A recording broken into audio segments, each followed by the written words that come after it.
السلام عليكم ورحمة الله وبركاته متابعينا الكرام، يا رب تكونوا بخير.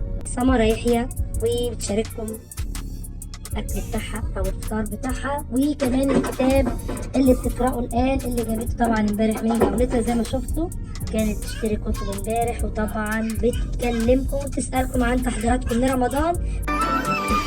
مرحب مرحب يا هلا، مرحب مرحب يا هلا. جميلة جدا.